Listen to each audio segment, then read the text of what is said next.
Hello and welcome to the programme, which this week comes to you from Dover. So the Brexit negotiations continue, and when Leave Day comes, this town will be on the front line. Many are worried about friction at the border between Dover and the EU. But what exactly is friction?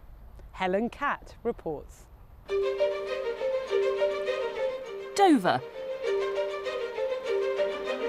It's the UK's closest border to continental Europe.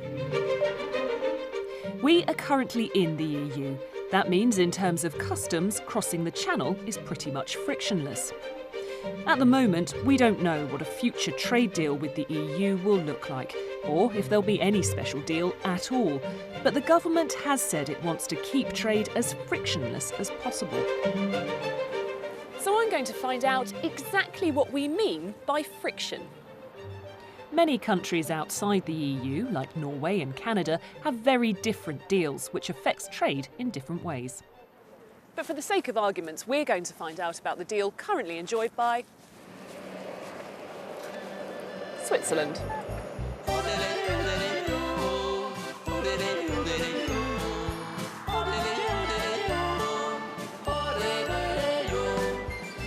As we know, Switzerland is outside the EU, so here's the plan. Switzerland is going to play the part of post-Brexit Britain. Basel is going to play the part of Dover.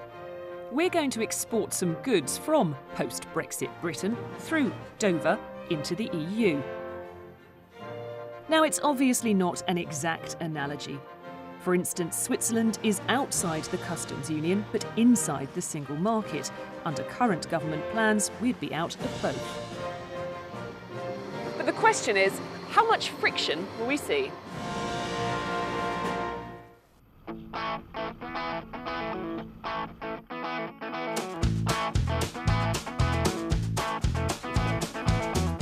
Ciaran Donovan is a van driver. For more than 10 years, he's delivered goods over every border in Europe. He believes Brexit will be bad for Britain. I know exactly what a mess it's going to be. Joining Ciaran today is Dover-based businessman Peter Garstin.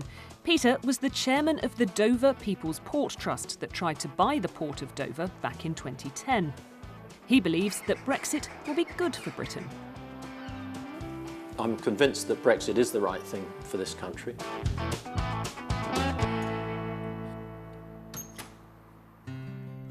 Peter and Ciaran meet up in Turbental, just outside Zurich. The item we're going to export is in this building.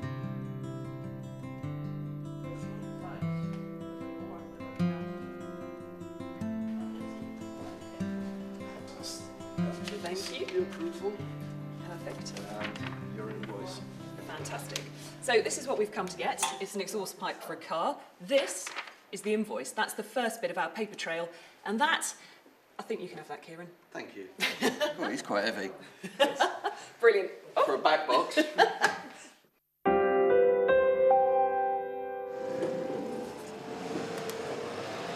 Right, pull it in the back, in the middle. In the middle, yep. Right, off we go. Well, so far, so frictionless. Or not quite. We did have to do a bit of paperwork before we could get this invoice. To export this exhaust pipe, we had to employ a customs agent. It's their job to ensure that all the paperwork is correct and all the relevant fee and tariffs have been paid before we can cross the border into the EU. And that's where we're off to now, ready to cross the border tomorrow with our load.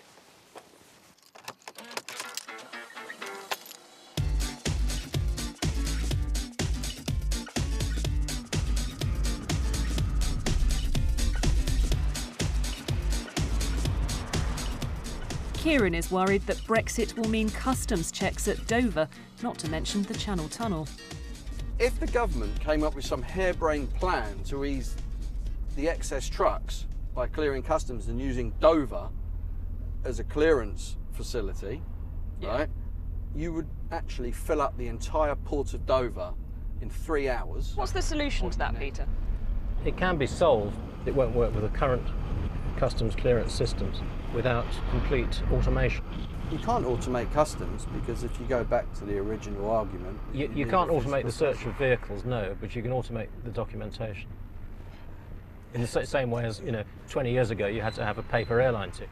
Oh no, some customs is already electronic. Yeah. For instance, if you go into Norway, it's already electronic, but the only electronic part of your customs is literally placing your transit document under a scanner and scan it upon entry. Yeah. You've still got to physically go into an agent to collect those papers in the first place. Our customs agent is in Basel. Should I put Basel into the sat-nav? Yeah, might So I've got about as much of a clue as you two about where I'm going. Well, look where we are. We're in a village in the middle of Switzerland somewhere, and you don't know your way to Basel, which is disappointing. it's very disappointing. I'm sacked.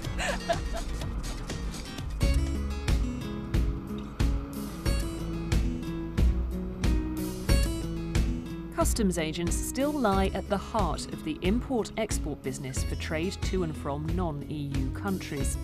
But because we haven't needed them for trading within the EU, the number of them in the UK has drastically reduced, leading to a possible shortfall of several thousand brokers. We arrive at our customs agent in Basel, which, remember, is playing the part of Dover.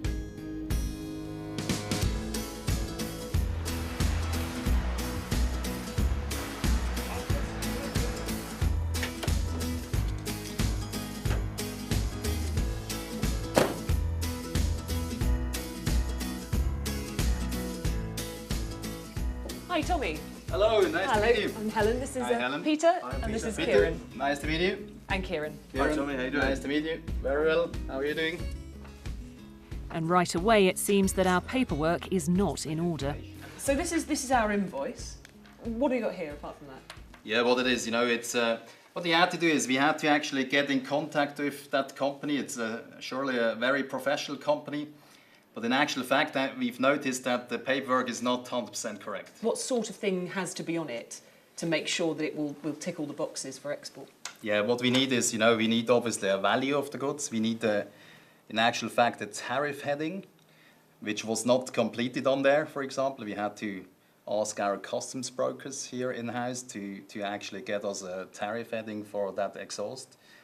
And we were also actually missing the weight. If there's problems on this pro forma invoice, this means I'm going to be delayed when collecting my documents because you can't process them. If everything's missing off of there, I could be stuck on the border for 2 or 3 hours. In the European Union, you can ship goods around without any paperwork now, frictionless.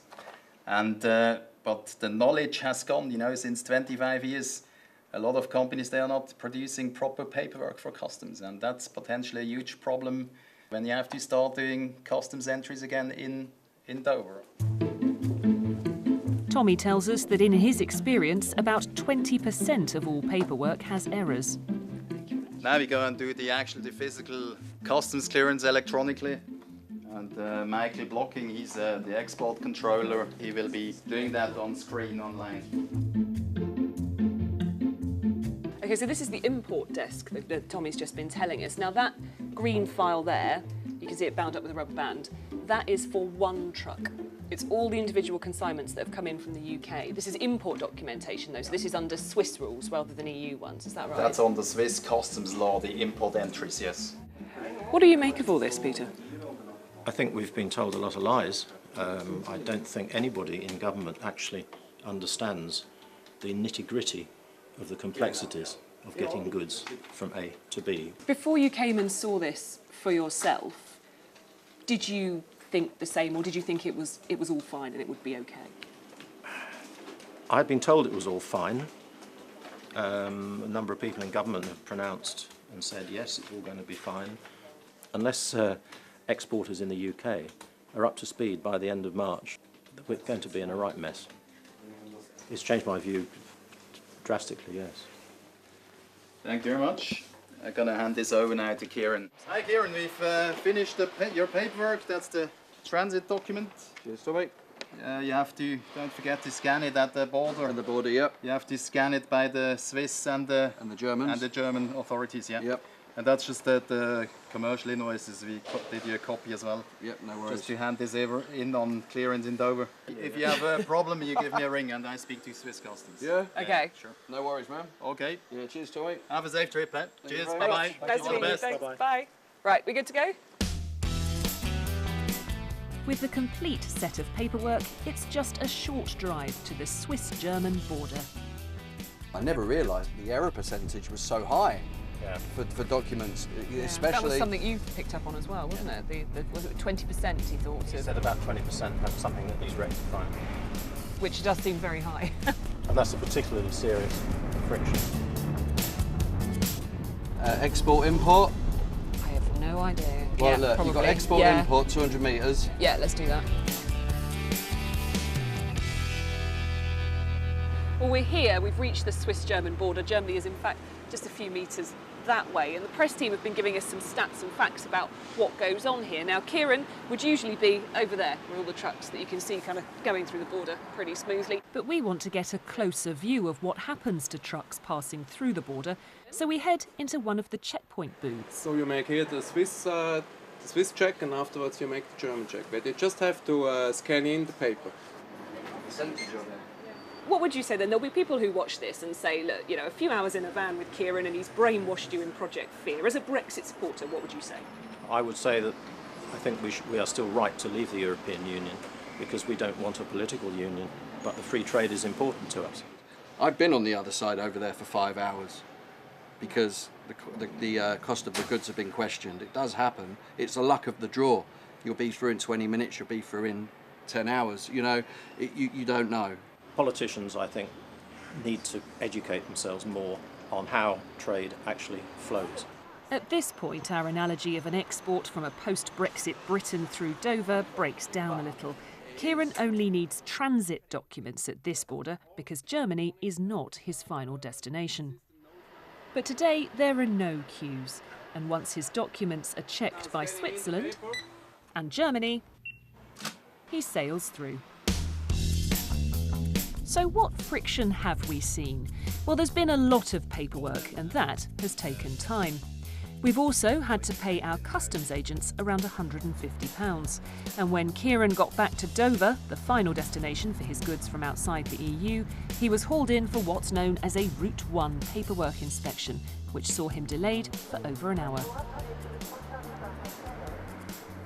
So we've got our exhaust pipe across the border. Certainly one thing I've learned from this process has been how important customs agents are to importing and exporting for countries outside the EU. What we've also learned is if the UK government truly wants frictionless trade after Brexit, well, potentially there's a long journey ahead.